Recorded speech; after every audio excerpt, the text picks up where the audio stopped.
Good morning students. अभी तक हमने इंग्लिश में कुछ लेसन की स्टडी की है और उन्हें कंप्लीट किया है। अब हम थोड़ी सी ग्रामर पढ़ लेते हैं। ग्रामर में हम आपको सब्जेक्ट एंड प्रेडिकेट्स यहाँ तक हम आपको बता चुके हैं। आज हम पढ़ेंगे वर्ब के बारे में कि वर्ब क्या होती है। तो चलिए हम देखते हैं वर्ब की डेफिनेशन, वहाँ से हम इसकी शुरुआत करते हैं कि वर्ब क्या है। आइए देखते हैं।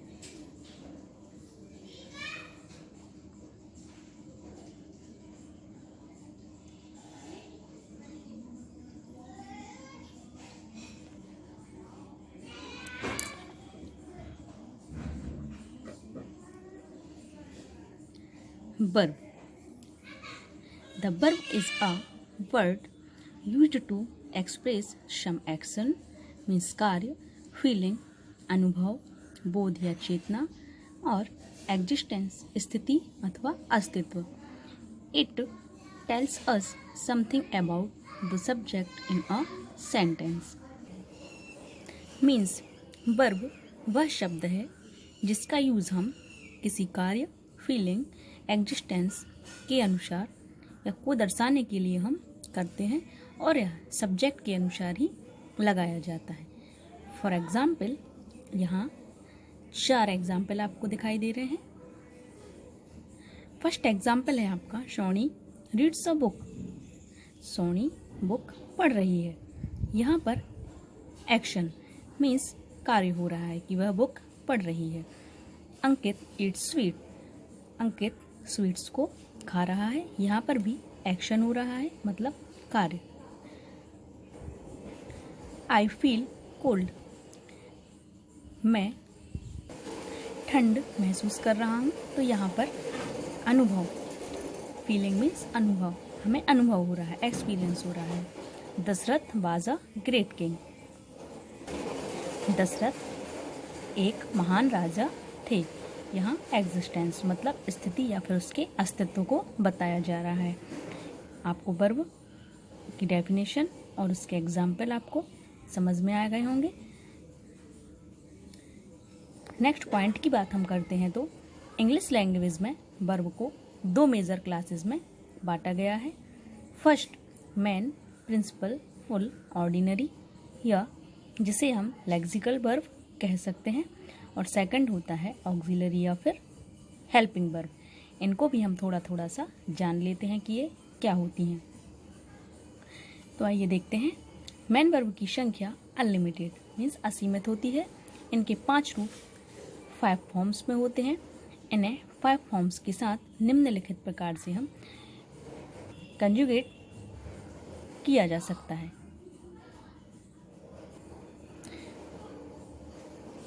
यहाँ पर आप देख रहे हैं गो, यह है फुल वर्ब। फर्स्ट फॉर्म होता है इसका गो, सेकंड वेंट, थर्ड होता है gone, fourth going, and last goes.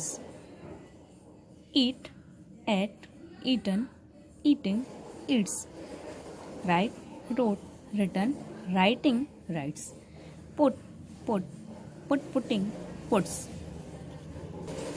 इसी तरीके से हम और भी वर्ब ले सकते हैं और इन्हें 5 रूप में हम प्रदर्शित कर सकते हैं। मीन्स मेन वर्ब जो है वो अपने 5 रूप देती है। मेन वर्ब भी अपने आप में 2 प्रकार की होती है। फर्स्ट होती है फिनिट एंड सेकंड होती है non finite. Finite verb, finite का अर्थ होता है लिमिटेड, यानी फिनिट वर्ब वह है जो सब्जेक्ट के नंबर, वचन, पर्सन पुरुष और टेंस काल के अनुसार अपने को लिमिट या रेस्ट्रिक्टेड रखता है। दूसरे शब्दों में हम कह सकते हैं कि फिनिट वर्ब अपने सब्जेक्ट के नंबर, पर्सन और टेंस के साथ चेंज कर जाता है या अपने सब्जेक्ट के नंबर, पर्सन और टेंस के साथ एग्री करता है। कहने का मतलब है फिनिट वर्ब सीमित होता है और वह अपने सब्जेक्ट मीन्स कर्ता या पर्सन नंबर, टेंस, काल, इन सब के साथ वह एग्री करता है या उन सब के साथ वह चेंज हो जाता है। डेफिनेशन बनती है इसकी, a definite verb is that which is limited to the number, person and tense of its subject. For example, I am a teacher. He is a student. They are players. You are singers.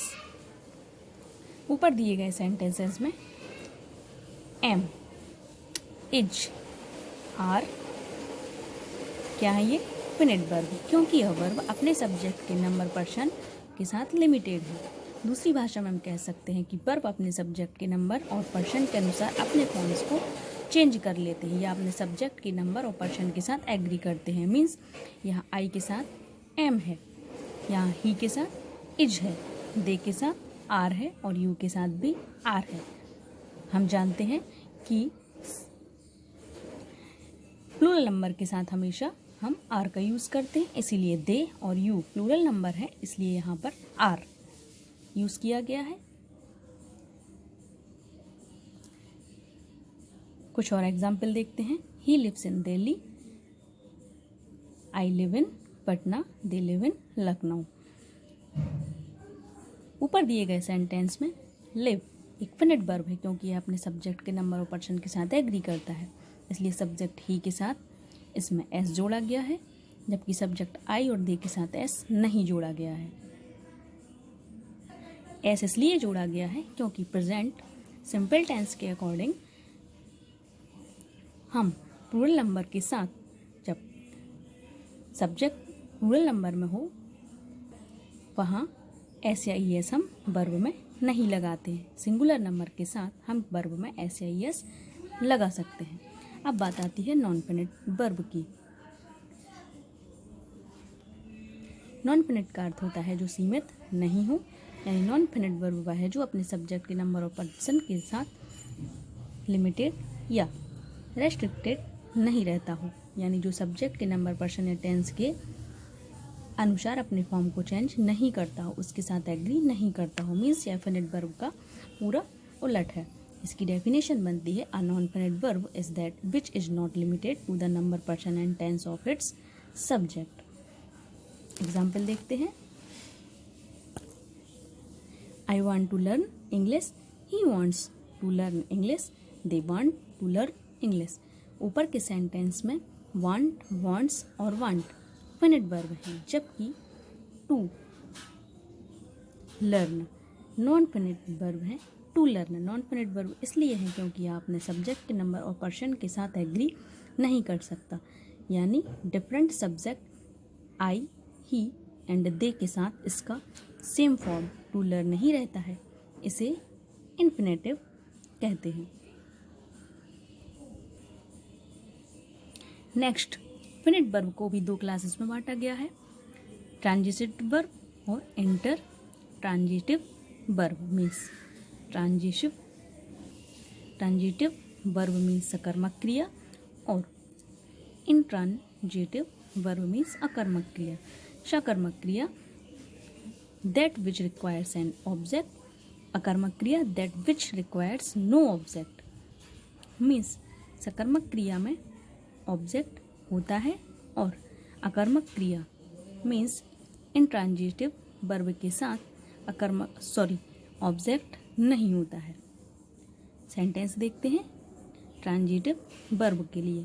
Rani sang a song, यहाँ पर object आपको दिख रहा है, he wrote a letter, Chiku like sweets. ऊपर के तीनों sentences में अलग अलग वर्ब क्रमशः sang, wrote एंड likes है, और वर्ब के द्वारा डिनोटेड एक्शन का फल केवल सब्जेक्ट रानी, ही और चीकू पर ही नहीं पड़ता, बल्कि अन्य सॉन्ग, लेटर और स्वीट्स पर भी पड़ता है। यानी वर्ब द्वारा डिनोटेड एक्शन डोयर या सब्जेक्ट को तो प्रभावित करते ही हैं, साथ ही ऑब्जेक्ट सॉन्ग, लेटर तथा स्वीट्स को भी प्रभावित करते हैं। शैंग, रोट तथा लाइक्स ट्रांजिटिव वर्ब हैं। डेफिनेशन बनती है, a transitive verb is a verb that denotes an action which passes over from doer और सब्जेक्ट टू एन ऑब्जेक्ट। अब आता है इंट्रांजिटिव वर्ब। एग्जाम्पल हैं Guddu laughs, dog barks, birds fly. यहाँ पर केवल सब्जेक्ट और वर्ब हमें दिखाई दे रहे हैं, ऑब्जेक्ट हमें दिखाई नहीं दे रहा है। ऊपर के तीनों सेंटेंस में अलग अलग वर्ब हैं, लॉफ, बर्ग और फ्लाई। इन वर्ब के द्वारा डिनोटेड एक्शन का फल सब्जेक्ट से ही आरंभ होता है, उसी सब्जेक्ट पर पढ़कर समाप्त हो जाता है। अतः लॉफ, बर्ग और फ्लाई इंट्रांजिटिव वर्ब हैं। डेफिनेशन बनती है N intransitive verb is a verb that denotes an action which does not pass over to an object or that does not require an object। Verb के बारे में इतनी जानकारी अब आपको समझ में आ गई होगी। नेक्स्ट वीडियो में हम वर्ब के बारे में थोड़ी सी और जानकारी प्राप्त करेंगे। तब तक आप इस वीडियो को देखें और इसे नोट करें। Thank you so much.